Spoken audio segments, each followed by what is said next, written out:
Waste update is October 17, 2023. The time is 1:31 p.m. I'm calling this meeting to order. In attendance are Commissioners Brooks, Matari, and Duncan. Under changes to agenda, we do have a 1C executive session scheduled this afternoon after the business meeting, but if we handle it during this meeting, then they can leave after the business meeting. And so can we.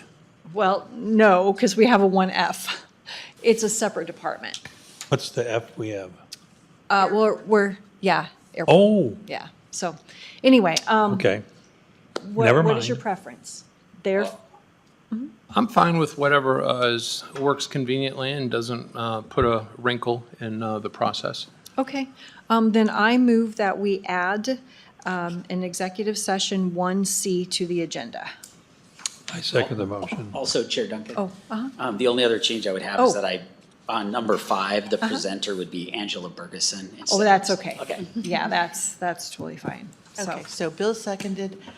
Bill Brooks. Aye. Commissioner Matari. Aye. Chair Duncan. Aye. All right. Item 1, projects. Go ahead. Okay, Commissioners, I will move right along through this since we want to try to fit that 1C in at the end. So if you have any questions, feel free to jump in and ask, but I'll go right through this. Beginning with projects 2023, Athol paving. As you recall, Coeur d'Alene Paving was awarded the contract for regrading and paving our Athol rural collection site. That paving is 100% complete and public feedback has been excellent. Residents are very thankful for that asphalt. We're currently working on closing out the site disturbance work, and hopefully this will occur in the next month or so. JUB, the engineering company that we use for this project, is documenting all necessary erosion control has been completed, and they will be submitting a report to community development verifying that the stormwater features were sized correctly and constructed correctly according to specifications. Moving on to the Ramsey Transfer Station project, new future public drop-off area design and that future construction. As you know, Jacobs Engineering and Kootenai County Solid Waste worked together to come up with a plan for a public drop-off area in which residents wouldn't have to go through the scales. They could just come up and throw small loads off at the Ramsey Transfer Station. We finalized those plans. We've actually gone out on the landfill, dug test pits to see how deep the material is over the existing liner on that closed landfill, and we're looking like we're in line to start that very shortly. The only thing we're waiting on is the city of Coeur d'Alene. We have a ground disturbance permit that we have to finalize with them, and then we'll be able to begin constructing that ourselves using our own personnel and our own dump trucks. So we're hopefully in the next few months to be able to get the majority of that project done, so it'll be online this spring. Okay. Moving on to the leachate treatment pilot. So leachate's considered an industrial wastewater, and it can be difficult to treat. This is that dirty water that comes out of the landfill at Fighting Creek. As a reminder, the department was notified last December that our local regional publicly owned treatment works in Hayden would not be able to continue taking our leachate unless we treated it for certain constituents, primarily PFAS, PCBs, and some TDS. Kootenai County Solid Waste solicited local POTWs for standards so that we could come up with a pilot project that would meet other POTWs or treatment works standards so that we could hopefully discharge there in the future if we needed to or in an emergency situation.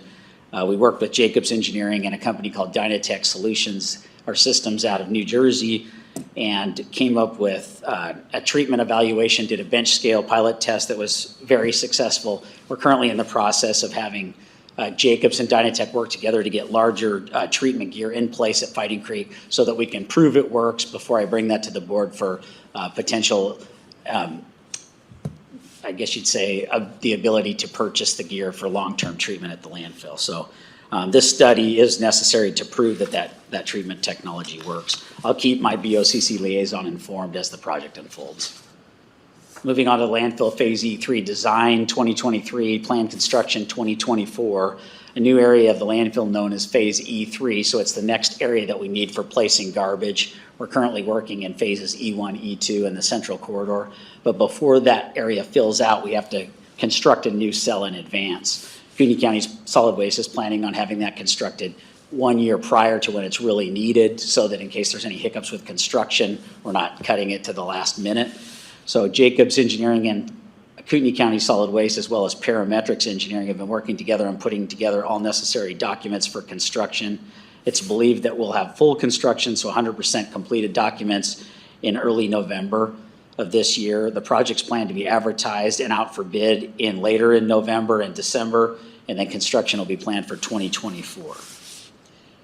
Moving on to landfill closure plan and cost update.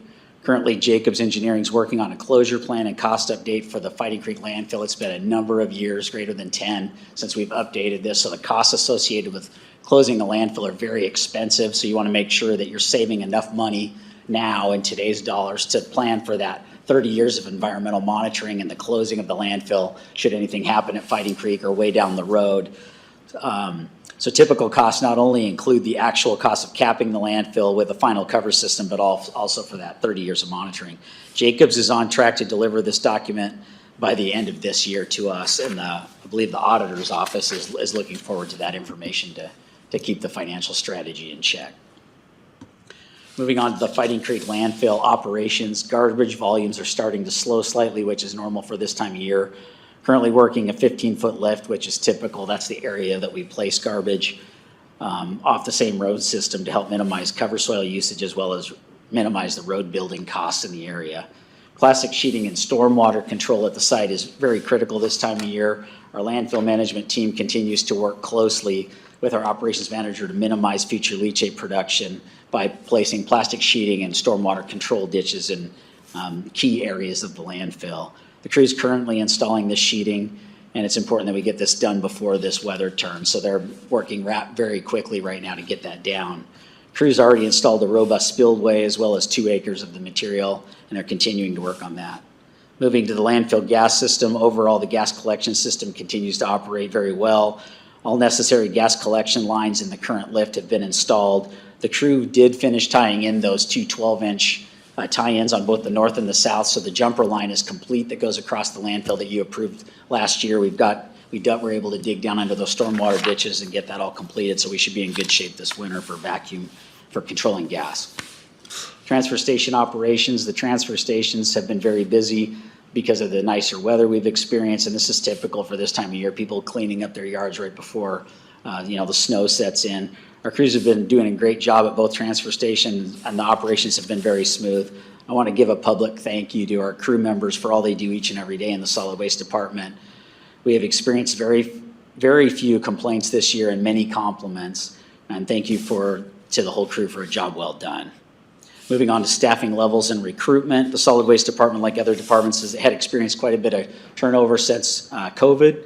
I'm pleased to report that in just this past few months since the last update, we filled 11 full-time positions. We have 0 full-time positions open. Don't say that We do have out one loud. guy that put in his notice, but Okay. we are still 100% full at this point, and I'm confident that we'd fill that position fairly quickly. It's wonderful being nearly fully staffed again. Thank you to the BOCC and HR department for working hard to make our wages competitive over the past several years. It's definitely made a difference in our department. Rural sites operations, Sunshine Recycling has continued to do a good job with the haul of the refuse from the rural collection sites to the transfer station. The sites have looked very good, and the level of abuse have continued to be fairly low at most of our sites. Patrol and public education, the Sheriff's Department continues to do an excellent job patrolling these rural collection sites and educating the public at these sites for any kind of violations they see. It's all really about education. The solid waste statistics are going to be presented by Angela Bergeson, so we'll get into a comparison of January 2023 through September 2023 compared to the same time period last year. Did we want to do any questions at this point, or?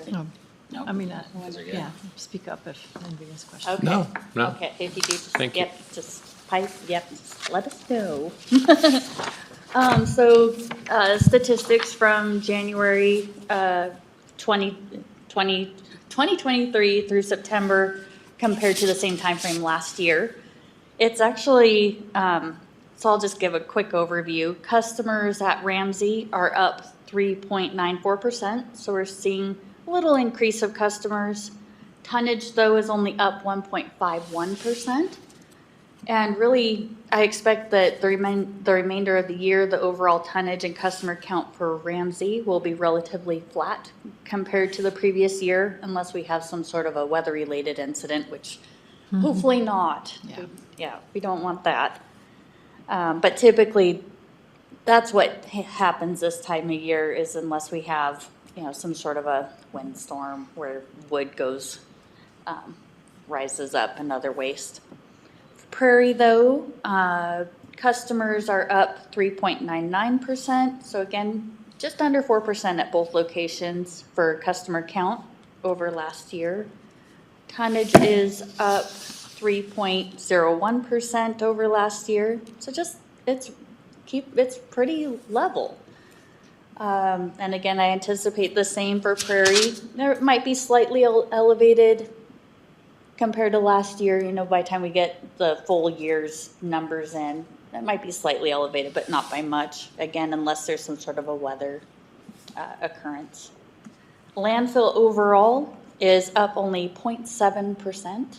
So it has, again, it's just nice and level. We're not seeing a huge increase right now. We're not seeing a big dip. It's just maintaining. Let's see. Oh, and then because when JP had mentioned about the biosolids from Hayden Area Regional Sewer Board, that's a big part of what this number is. So the landfill tonnage, so what was hauled directly to the landfill by contractors or by Hayden Sewer Board, was 4,480.46 tons was hauled directly to the landfill. Again, making that scale at the landfill so useful. That's all waste that was diverted directly to the landfill instead of having to be funneled through a transfer You station. don't want harbs going to the transfer station, I'll tell you what. No. No. No. So, yes, it has been a big saver. The rural sites, so of course, for customer visits, I only have numbers for Athol and Chilco, since those are the two staffed sites. But as far as customer visits at those two locations, we're actually down 6.81%. Wow. Let's see, so it looks like down 10,710 visits overall compared to last year. And again, a lot of that is letting them know when they have those large loads, they need to go directly to the transfer stations, not filling up those bins at those sites. And it has made a big difference that people are doing what they should and the sites are working the way that they should, which is fantastic. Tonnage though as well, so because we're having less site visits and less abuse, overall tonnage at the rural sites is down 22.95%, which seems high, but because of the overall amount of tonnage at the rural sites isn't all that high. It's 1,797 tons less. Is this skewed by Athol's construction project at all? Sure, that Okay. will, yes, Okay. because a lot of people brought that to Ramsey Prairie or or Ramsey, Prairie. yeah, sure, okay. Yeah. Absolutely, that Chilco? will skew it.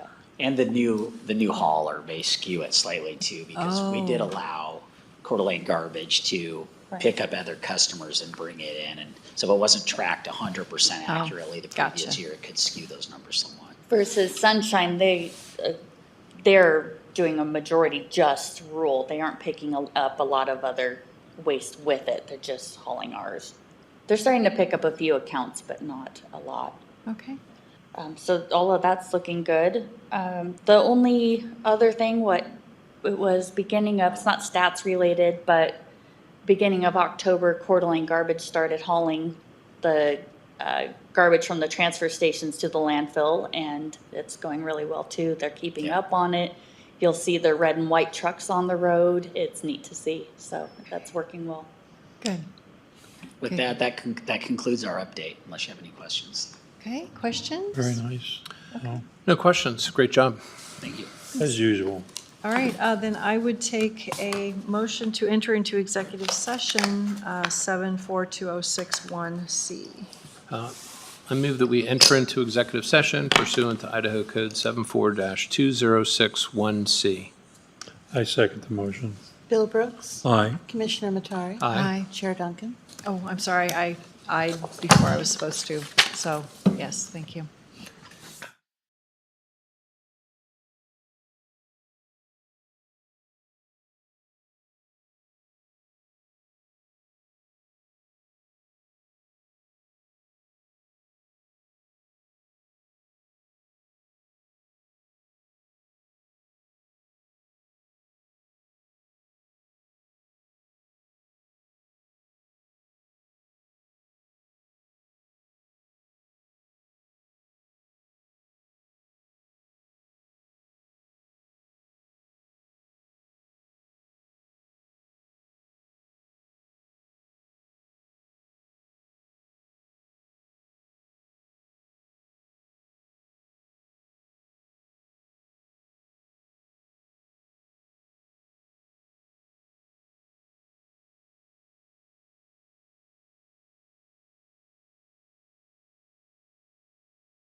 1:57, is there a motion? I move that we exit executive session 1C with staff to proceed as discussed. I second the motion. Bill Brooks. Aye. Commissioner Matari. Aye. Chair Duncan. Aye. Public comment? Hearing none. 1:57, meeting adjourned. Thank you. And you guys can